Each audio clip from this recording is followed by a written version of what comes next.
Dean. Thanks so much for joining me today. I came across your tool and I was very curious about how it all works and your personal journey as an entrepreneur. So could you tell us a bit about yourself and what your background is? Yeah, thanks for having me, Paul. My name is Dean Yao. I currently work at a company called Hunch. I'm the founding marketer there, but I have a little bit of background across different fields. I started off on the technical side of things. I was an engineer. I actually went to Berkeley, did a computer science undergrad. Went to University of Southern California, did a master's and a PhD there in computer science in the area of storage systems straight out of grad school.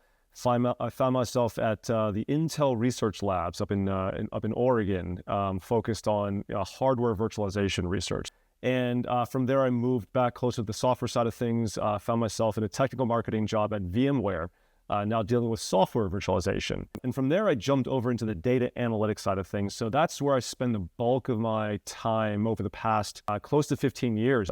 And now I am fully immersed in the AI world.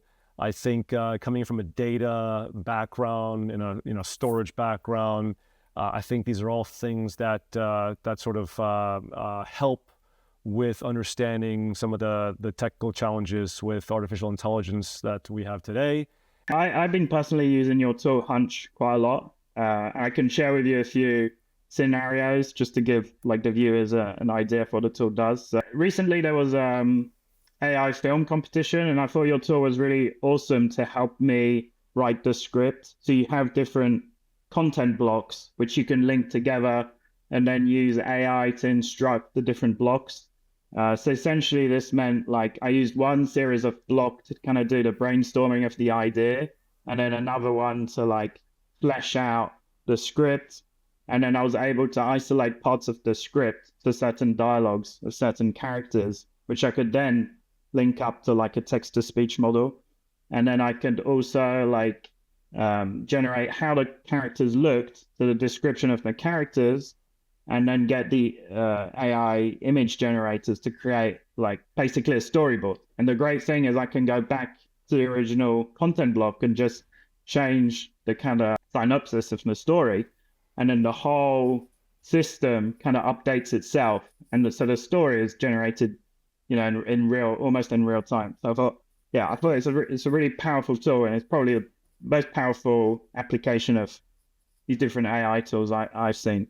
And another cool one I was doing last weekend. So I was talking to a doctor, and he'd never used, he'd maybe used ChatGPT or like very basic prompting. But so I was showing him your tool, and we had one block where we're putting an image of like somebody's skin condition. And then so he asked Claude what he thought it was. And then so he gave his opinion. But then we could see it was insufficient. So then we made another block with like the symptoms of the patient, and then so gave a much better diagnosis. But then we were like, okay, let's take it a bit further, because after a few experiments, we could see a few times it was a bit off the mark. So then we added a second block with another kind of profile for a doctor. And then we added another block that kind of rendered the opinion of these virtual doctors all in one coherent kind of speech to give the patient. And so like within like 5 minutes, we kind of built a pretty powerful sort of like AI solutions for doctors. So so I think your tool is really awesome. So when was the startup launched? I mean, first I got to say, Paul, you're a pro user now. I love hearing these types of use cases. And going back to what you said in the first use case, I saw one of your movies. It was fantastic, and you're using it in very creative ways. Effectively, building, task by task. It's a really a good tool for implementing and executing your train of thought. So when it's basically how you think. You lay them out in a block structure, not even a linear structure, but a multi-path, almost like a three-dimensional structure, if you will. Even with the doctors, I mean, I heard a lot of the, try something out, refine it, and then repeat. You can iterate over and over and prototype very quickly.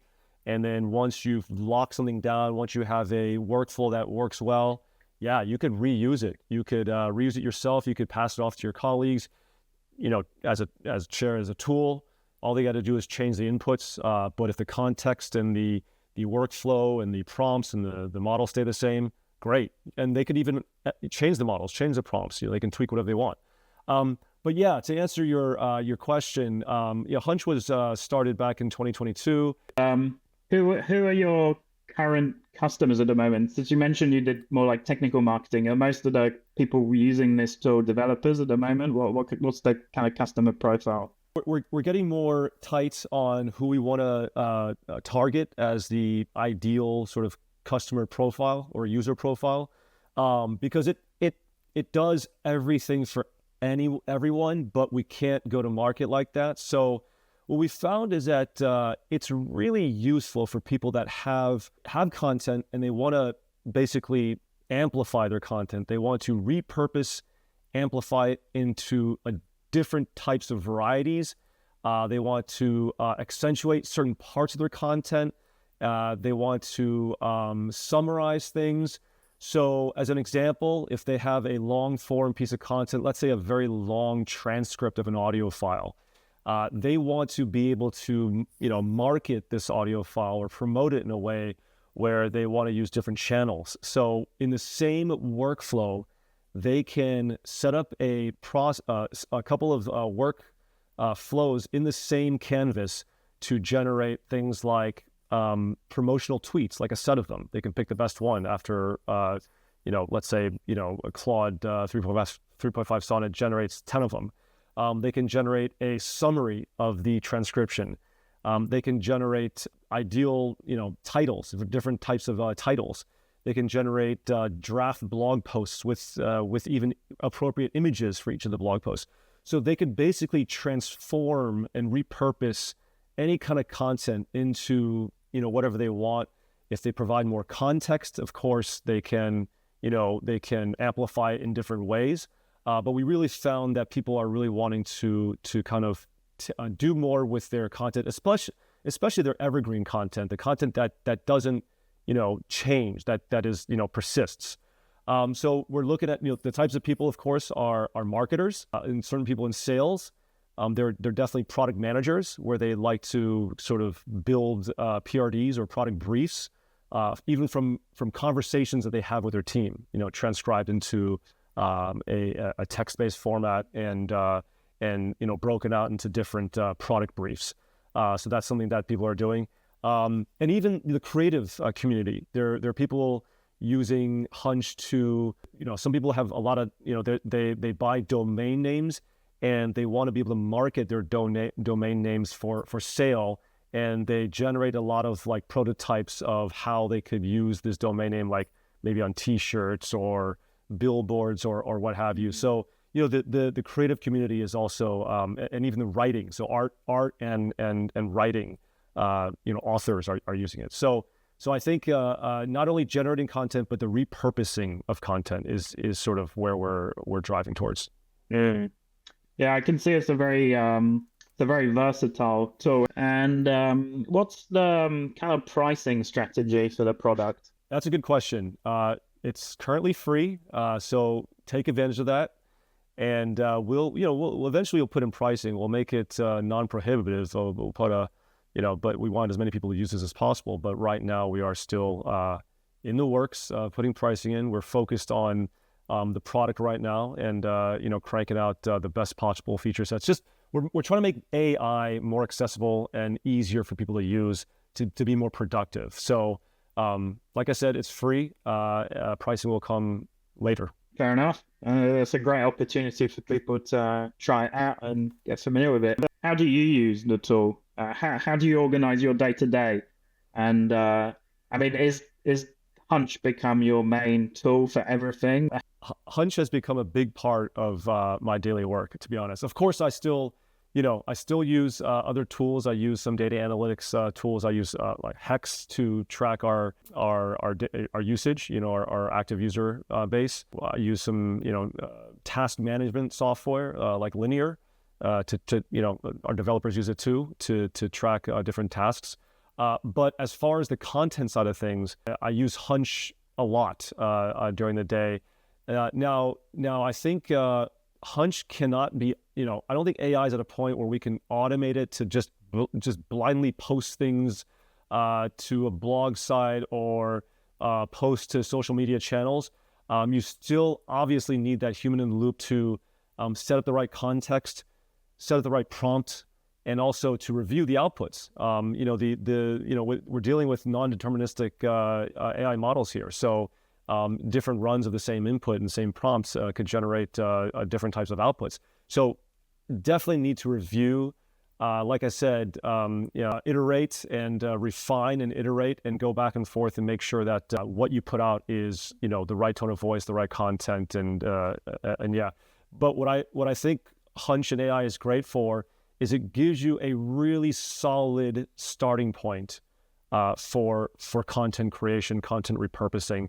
Imagine staring at a blank Google Doc, starting from there. You can now start from a much more reasonable baseline and just get up and running much quicker. So it really affects the way your productivity works, and it's a huge time saver. So you're able to do way more things all at once and be much more productive. I think our users are constantly amazing the Hunch team as to what they're creating with AI. And I love to see you, Paul, and your viewers. I'd love to hear what you and your audience, what they're coming up with. We love to help build. If you need help building your canvases and tools, please reach out, and let's kind of move this revolution forward. Everyone, all hands on deck. Awesome. Yeah, I mean, your tool is the best. I really hope it really becomes universal. How big is the Hunch team? We're a small, nimble, lean team right now, so single digits. But yeah, we're getting a lot done with a small team. Awesome. And so I guess your biggest market is North America, the US, or is it very international? What's I'd say the majority are from North America, but we have a lot of users in Europe, South Africa, different parts of Asia. So I think with social media, with the way we market these days, that's just sort of a testament to the fact that work is pretty similar all around the different geos. People are creating content. People need what AI can provide. But yeah, to answer your question, it's predominantly North America, English-speaking countries, that type of thing. Makes sense. Awesome. Yeah, I mean, one usage I'm gonna start using this tool with, because as well as being so powerful, it's also extremely easy to use. So I'm actually going to start using it in educational context. The one project I have is input a postcard, I have some very old postcards I got from a car boot sale, a couple of hundreds. So I input them into the tool, and then I get the tool to create a story, a comic book with dialogue and stuff. So, and that's something I want to do with kids, because they can take something that's part of our shared history, but kind of infuse new meaning from it and kind of, play with it a bit and kind of experiment with it. So yeah, that's another usage for the tool, education. That's so cool. Which I think, yeah. That's so cool. And if a new model comes up and you want support, Hunch to support it, just if they have an API, just ask. We are always ready to support awesome innovative AI models. Of course, if they have APIs. All right. Yeah. Well, thanks so much, Dean. I think we can wrap it up. Yeah. Appreciate it. Good chatting with you. Yeah.